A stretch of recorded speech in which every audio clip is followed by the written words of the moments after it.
Some people believe that sainthood is a distant, unattainable thing, only for a select few with extraordinary lives. But what if I told you that a young woman, shy and almost invisible to the world, became one of the greatest spiritual influences in the history of the church? All this within a monastery hidden in the German countryside. Well, yes, Saint Matilde of Hackeborn didn't ascend famous pulpits or write bestsellers. Yet, crowds came to her seeking advice, guidance, and solace. Why? Because she understood the human soul like few others. Because she knew how to listen. She knew how to teach. She knew how to love.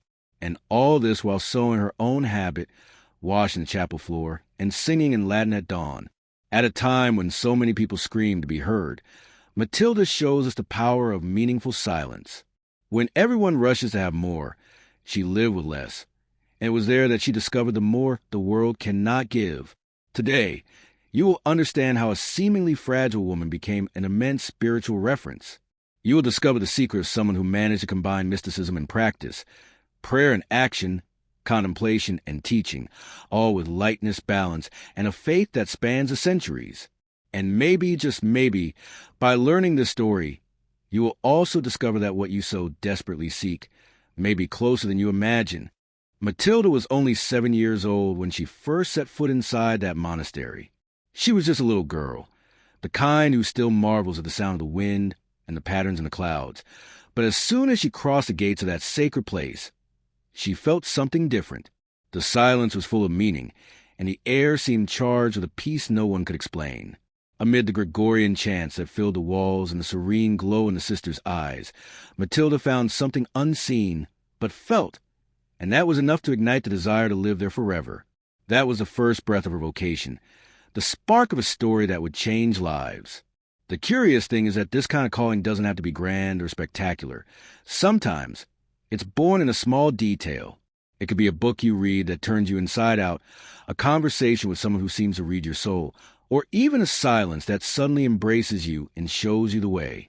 In Matilda's case, it was a harmony of that environment, the beauty of something she couldn't yet fully explain, but which awakened in her a burning desire to experience something greater.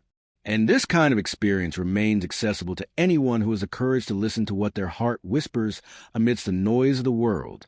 That's why, today, even with so much distraction around, it's still worthwhile to create spaces for retreat, listening, and prayer. Maybe it's turning off your phone for an hour and lighting a candle.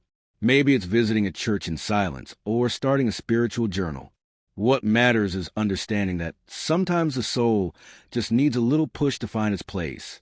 And that's what happened to Matilde, without her knowing that that first silent step was merely paving the way for something even greater to come soon after.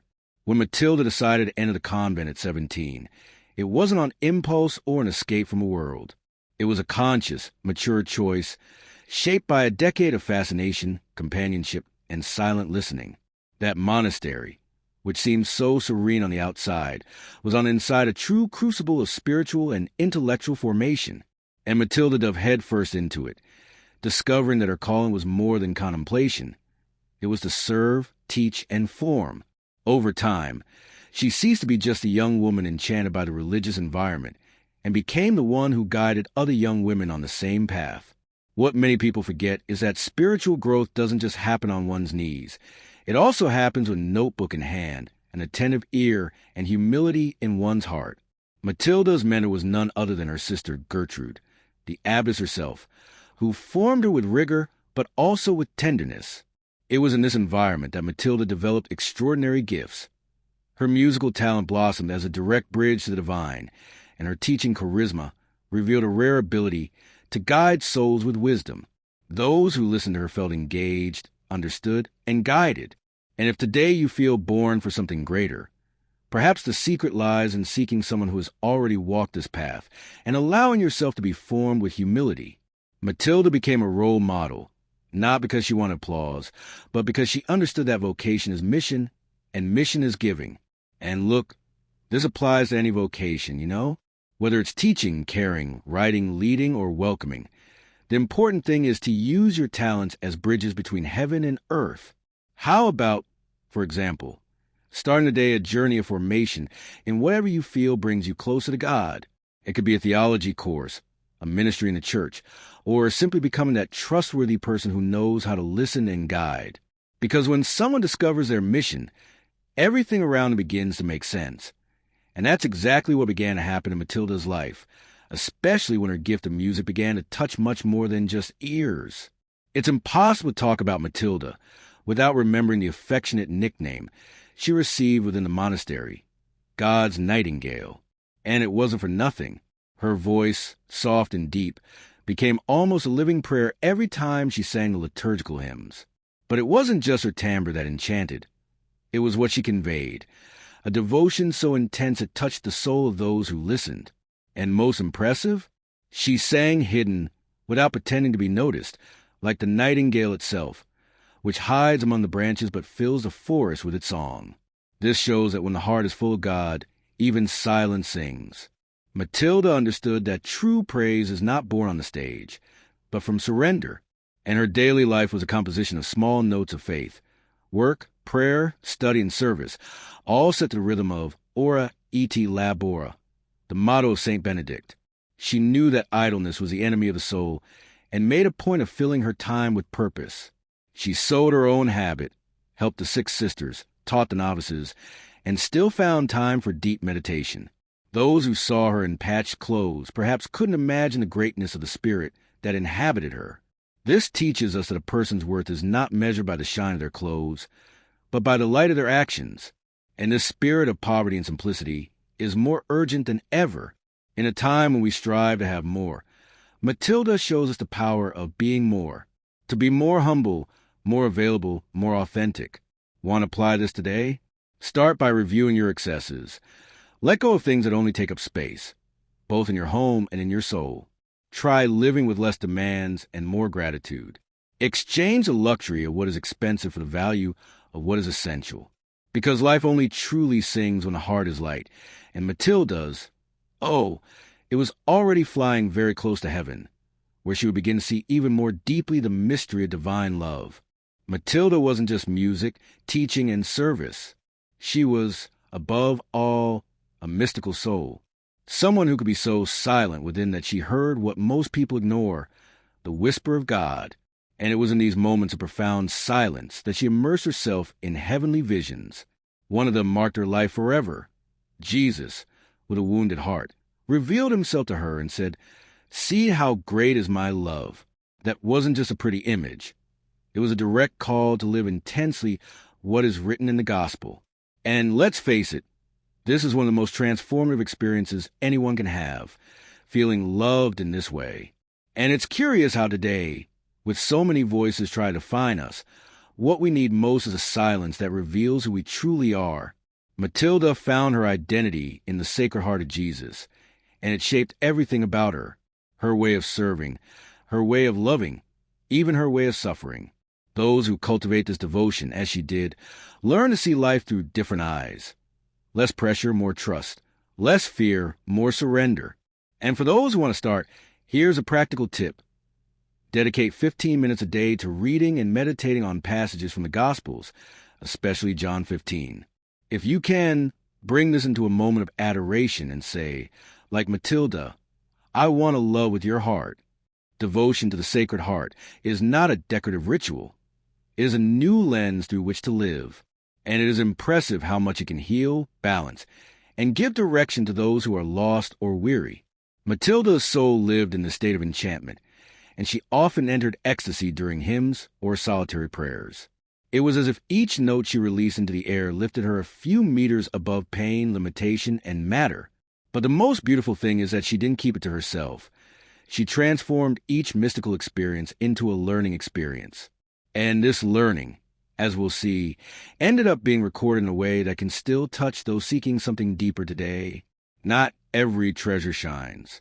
Some are made of words written in silence, amid tears and revelations. This is how the Book of Special Graces was born, a collection of Matilda's most intimate spiritual experiences. There, she fearlessly opened her heart, recording everything she experienced in the depths of her soul, visions, prayers, advice, dialogues with Christ. It wasn't for show, but to console and teach. And the most incredible thing is that Even centuries later, this book remains a true manual of spirituality for those who want to go beyond the superficial and immerse themselves in an authentic relationship with God. In this book, one perceives the clarity of someone who sees the invisible more clearly than many see the obvious. Matilde speaks tenderly of the Eucharist, passionately of the liturgy, with ardent devotion to the Virgin Mary, and of course, with profound reverence for the Sacred Heart of Jesus. And what's striking is that all of this is described in a lively, human, and intimate way. It's as if she were sitting beside you, saying, "Hey, you can experience this too." By the way, if you want to start with a memorable passage, read the chapters where she describes how Jesus taught her to transform pain into offering and routine into prayer.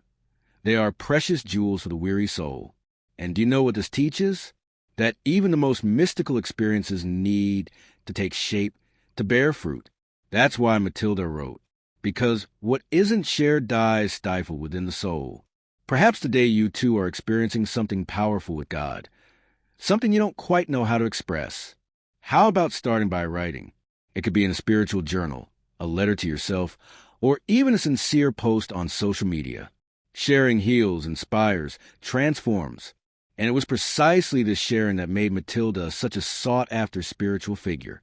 In fact, it wasn't long before people from far away began knocking on the doors of Elfta Abbey. Matilde wasn't just a teacher. She was a true teacher of souls. The difference lies there. A teacher teaches a subject. A master teaches a meaning.